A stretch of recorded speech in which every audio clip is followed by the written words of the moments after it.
Mathang tarak pasidi, history ki professor Ojai Bemalbu, Toromasiga Mari Lenana Wapam Kara Tambira Nabagidamakta, Kaushinjari. Ngasi, ahanba oina, Artificial Intelligence ki matangda, pangthok liba seminar. Artificial Intelligence, a historical perspective haiba hiramasida, history ki oja oina leizariba ingonda, wahi kharadang thamnaba haibirakpagi damak, convener oibiriba, IIT gi Professor Tamole Renjau Buthagatchari. Adubu, subject expert nasedabanina, yamna tena wapam kharadang thamjage. Mioi bagi Sabetyagi Kongjel Sida, Hojik Oiriba, Amadi, Tungda Lakadauriba, Matamgi Togdok Singa, Tadok Nabayadaba, Marie Lay. Kudamoina Hajarabada, Taraga Nipan Subatsahi Zada, Industrial Revolution Laktungai Mamanga, Mioi Bana, Lau Singuba, Aduga, Kurcha, Hibiki Taba Kaktamak Taubana, Hingbagi Marueba Pambayo in a Launarami. Adubu, Matamgi Matungina, Anoba machine Putorakpa, Factory Linkalakpa, Steam engine Putorakpa, Cotton gin Putorakpa, Telegraph Putorakpa. High river machine sing Sigi Matiangna, Potok Putokpa Kaktanatana, Sen Tumgi Pibamda, Aduga, Atay Hiram Kayadasu, Yamna Kanaba Panglami. Yam nangalingai matam, haibadi, Chaurakna, Sahilis Sing Mariga, Chawaromgi Mamangda. Egypt Kimio Singna, Ihan Hana, thinking machine ge ideas ye, Putoki Haine. Makoina Poktak Pibangamba Murti Sarami. Taseng Bagidi, Wangang Liba Murti Singdugi Manunda, Makoigi Puro hit Singduna look like a Ngango Oibazan. Adu, Oitokpa Yabagi Wakaldudi, Lakba Hokrabani. Wahi Karasi Hajeraga. Mayam dagi bidai logzari.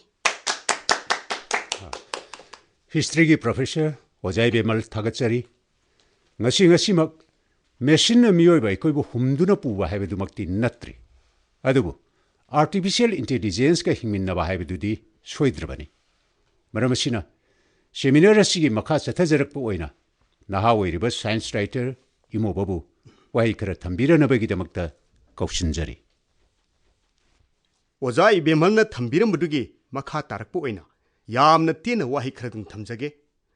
Saitada Ihal Hanboina, Kuchemgi me, Natraga, Jiva Hibasi, 8th century Bishida, Homergi Iliet Hibudu the Yaubatine. Hairiba, Apobus herring like the Yauriba, Hephistus Haribal Liasina.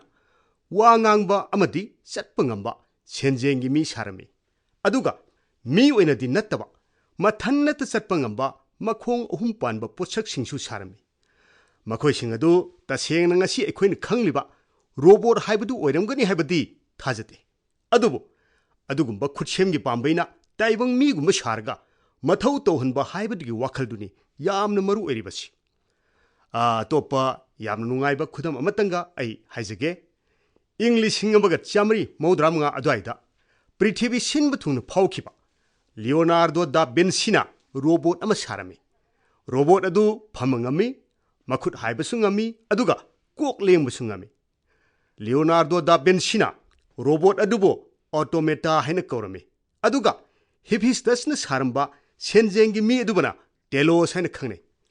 Industrial Revolution Lakrava Matunda, Reine Descartes Koba, French philosopher Amasum, mathematician, Aduga, Wilhelm Leibniz Koba, German philosopher Amasum, mathematician, Anina.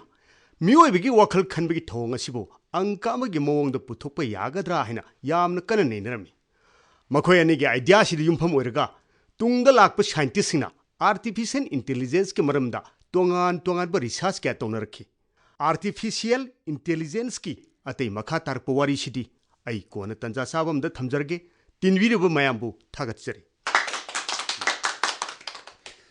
Naha oiriba science writer imo babu thagatpa phongdokchari.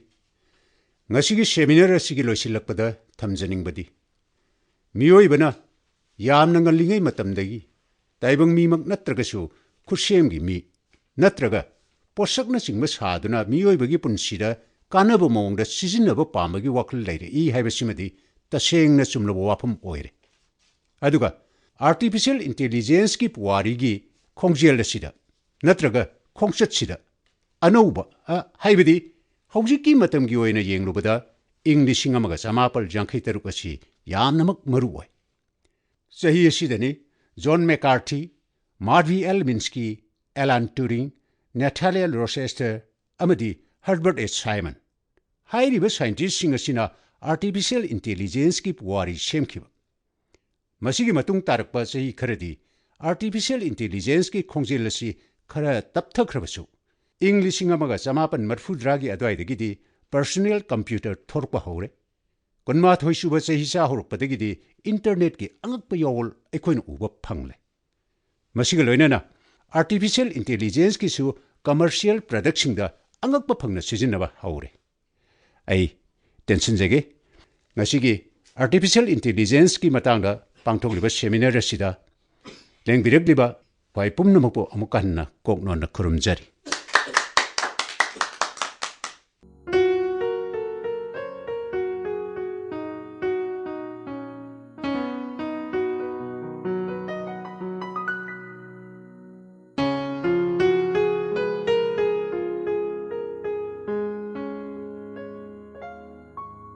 Ibungo Ma.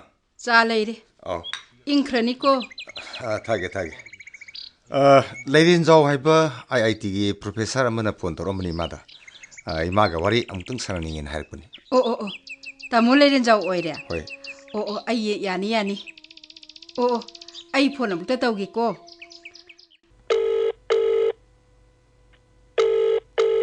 hello tamo phone tawiramba male aidi khangaudraba ngasiro tamo oh yaida hoi lakchege phani tamo phone thamjaragi ko tamo leiren jauna ne makhoi gi da laktaba yadi haire iba Kari lebagi ni ma. Mabu hana di khangna bro. khangnaba haibabu mahak se nangi pabunga yam luna tinaba marupni Oh. pisak piklingai degi lairik taminak po oira male nangdi yumda su kaya laitre do lairik so adum mapanda tamlak labanina khangaroi ne nangdi Adu laktabi adi hairi di kari ni ma.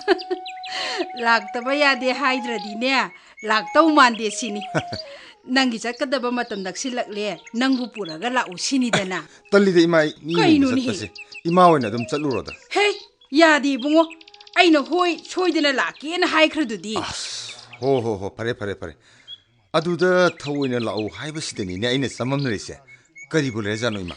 karisu laibagi nateda nang babung leiramadi ngasaina chatkhradawni Yamna nusina natina ba marup haibaduni ne kwa.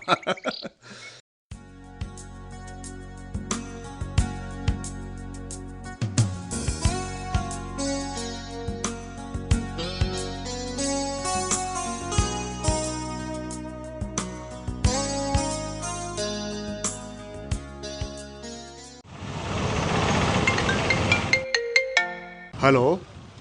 다도시나. 그다이 디 노토리 시보. 이마나비기 юм다기네 와리 사바 야브로 얌나 상보 와리디 야로이. 티에네 헤타 헤오. 오 타박 얌 진브라이샤 아이 가리 토리. 카마가 파이레이네. 아두 가리 하게도모노 헤로드나. 호렌 코이다 라오 하게 또보네 자 하고 마탁세 코이 바봉기 버데네 라오 코드디 호이 라나부 토게. 랑나바 또보나테 락타바 야르 하이시니코 호이다 호이드나 라케다. 낭기 사크리시디비마.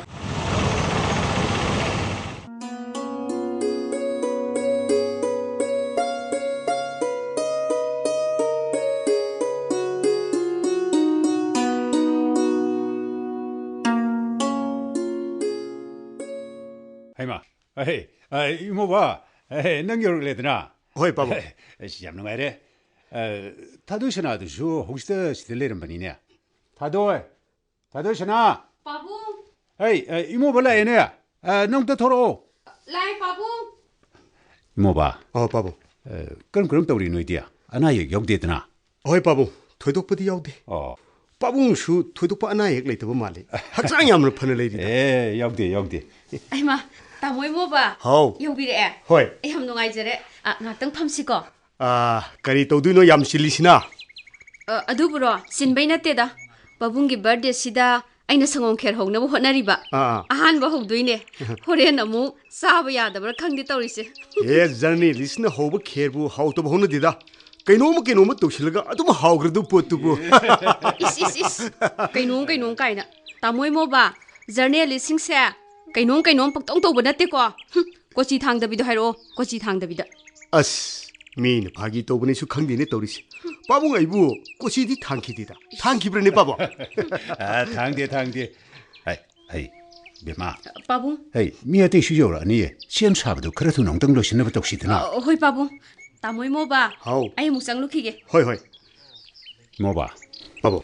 I quigilam them sida, Nanguma science writer Yamatai. Science and technology Matamnina. Miam the Epo Kanganba, Johan Magitangai for the Vase, Yamlay. Madusu, Kara Araibamongda. Aduna, I quigi kunaishida, science popularization to scientific temper landuna, so kutba, mang the Sangshin Bungamba, Lamtamamo in Matavni. Go. Ahoy, Babu. I show Angamatato Honazek. Very good. Welcome. Vimel, Nanga, we am married. Sit a function. Some Yani tamo. Ibu so some the links in here. Oi, Babu. Tamo. Ngasidi tawayam nung aina ui. Kari laibano. Yam special oi bamali ko tamo. Special dinner theatre. I shall repeat how is Rana Sishe. I give birthday near dinner. I wangang masadong na sapot pizini na taurine. The day so. I do already tend to sabatali. Me a money, the young of Yaro, a dugin in on the point or keep do. Marut Hanil do Yorum of the Yam Hen and Iron with them. Unil kid of a sweet uncle crea. I go. How she mabu did some lady bro. Hoitamo. Tabo yam silly. Torakiro bu haide ida tamo. Mamma, tabaki macapole duni bema. Hey, Bema, Tadushana. Hey, Louis Ribranangi Dubo. Hey, show them that you may am loin locked in a lady. Caraturo. Hoi putukjarage babu. Pujarakle babu. I'm ready. Babu, cake kaklase. Cake kakshra. Kake. Hey. Happy birthday to you. Happy birthday to you. Happy birthday to you. Happy birthday to you. Tamo, matam sang na AI da ano bari sas taw bangam bo oi biu tamo. Ngamjaragi bemal na khoi mayam na chan bi bedegi. Hey, Bema. Hey, mayam gi chana thangna basi phajana amta nang chilang tawdna. Hoi babu, ai tawjage. Mutasem. Hoi babu. Ngasi yam nungaiba numitni. Numisida aikhoi khara phamina bai basi yamna tangna phangba tanja amani haina ine lawjai. Ai yam nungaijai. Maraksida ai mayamda introduction masa amatang tawjage. Ai gi chanupi si matomta pokpani. Thadoi sana. Hojingna journalist oina lei. I give me now, Imoba, science writer when I listen. I Kagemba. Hojik Indian Army da Major Onerager. Aigidi hydrobasu yara manida. Nahan seminar da Ozana Habi Kibato. I shoot Yamunataza Hui. Yamanu I Kioza. Tamoy mo ba? How? Karam mo matang no ngai kibabo. Izipki. Thaina Wangang Bangamba Murti Wari Dunida. I quake Punga Wari the shoe, Daibang me not the Sina. Me don't know what is having Matang Mayama Yawitna. Machine attack padi, Mewigi Wakali Kalpana Habitatare. Mashidi Adum Lazera Abazani. A shame, Netrabashu, a shame but only He Kalenba. No I Hanbangam like Padigi, a shame boy no Putopa Yaroidra Habisi Wanga do the Guinea. Nasi computer, artificial intelligent hobby takta. I queen a living of me. Tamo Kagembadi Wangang Bakaya Pamdo Male. Taubugi the army officers sing say, Rizab Kara Haine. Rizab Webanateda. Imobas happy warido Munataramani. Artificial intelligence ki warisi hujiti platform kuding makta adum yawnarabani. Journalist obi banina e pawdi hena khanglam ganita. Yam khangbadi nateda. Ekoi pabungna artificial intelligence da research yam tawbanina wari khara libiba. Military da su AI si hujiti yam sijinare ko. Hoi, sijinare. Mo kagemba. Babu.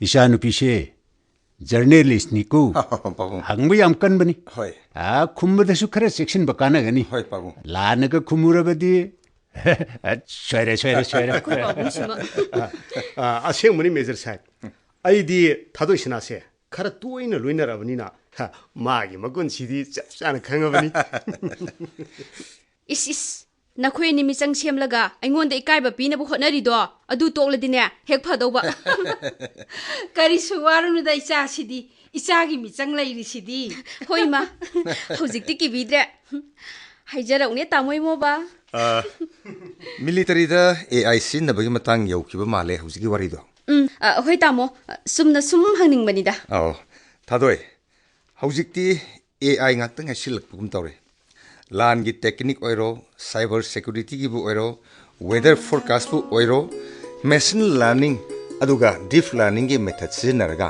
अरुब थबक अयाम्बा AI न तौरे हैबा तारे को सही कुंथ्रा के मतुंग ददी military दा AI की role से अंगकपा revolution नत्रगा evolution अमदी ओइबु सोइद्रबनि थादो होइ तामो ngai ko thadoisina Babu wari di yam nungairi adu khoisu wari masa am tang di sage na 사비오 바보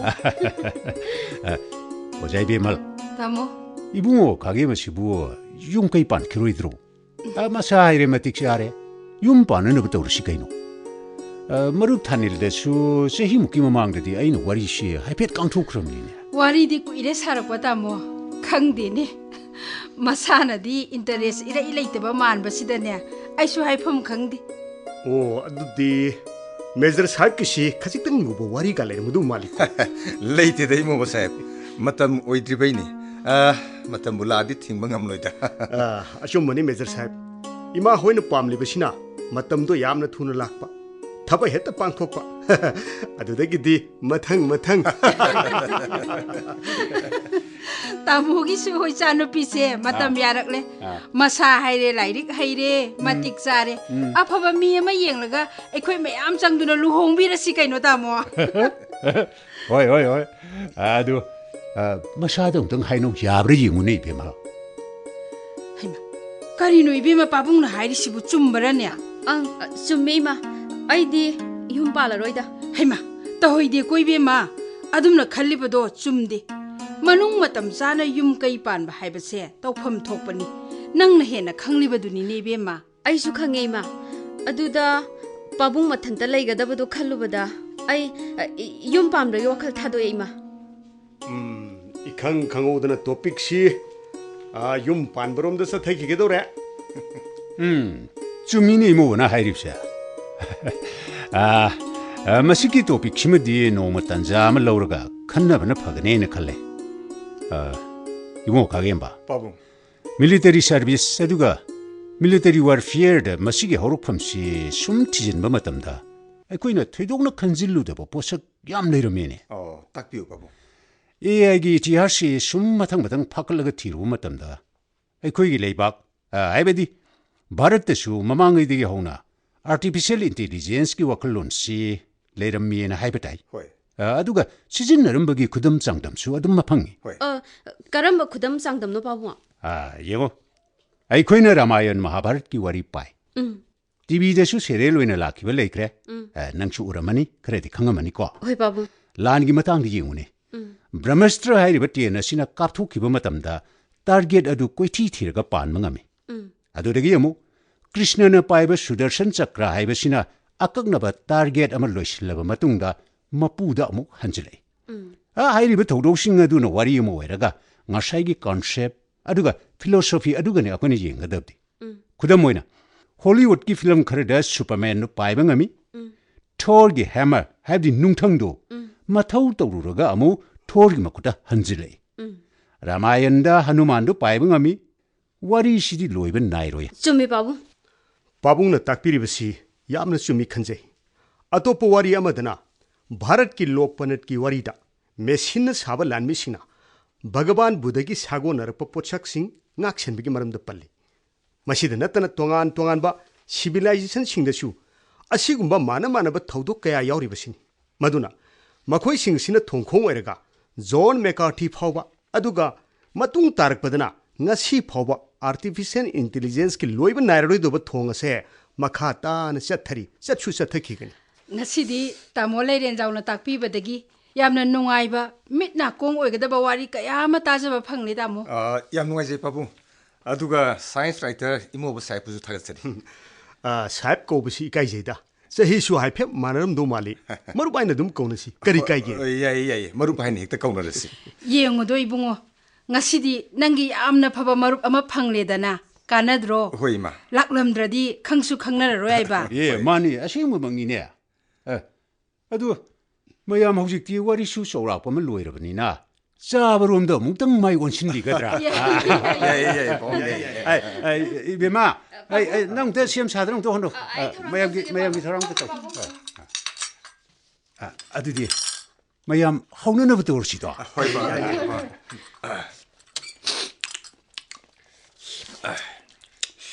ima chaba yadrabo khedubu kamdauga loinamak hawe icha thadoi sanadi yam heiramina taurise haiba nate deima sum thawai yawbugi tawriba haidin asengbagi yam hawe marup imoba hawtrane asyam hoy marup aidi homan gidrai ba mina ko ka ma tanga ta re da imu ne hajurok pachi nokning ba wa ngakta chaba yadrabo tamoi moba kari wano ne thadoi yam hawi khwai digi hawri sine ne nangi ngasigi sangum kherse masini hey masini ne hawroidra haiduna aidi yam ki na hokibani ko yare thadoi sna nang pass tore bi ma handakti nang na hoba sangum kherse chana na bai ba yam toina lagta redna hoi lao tamoi moba ado mathang lakpadadi tamo khage mas yawbiro hoi lake marup khagem ba marup ngasigi numit sida nang atopa special marup amasu phangabani ko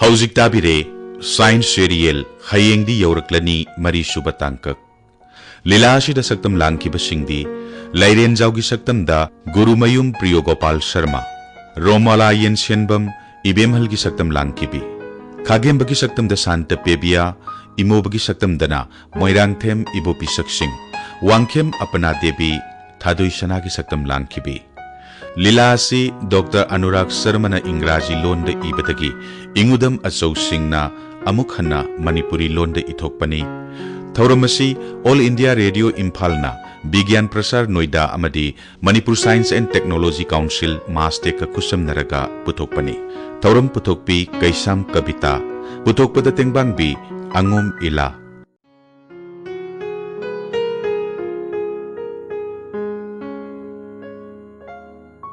Science serial mari suba tangkak asiga mari leinaba wahang ama thamjari wahang adudi Leonardo da Vinci na sakiba robot adugi maming kari kawi wahang asigi achumba paukum lakliba irai numit phawbada aikhoigi email address airimphal@science-serial@gmail.com da thabirao wahang amuktanga ningsingjari Leonardo da Vinci na sakiba robot adugi maming kari kawi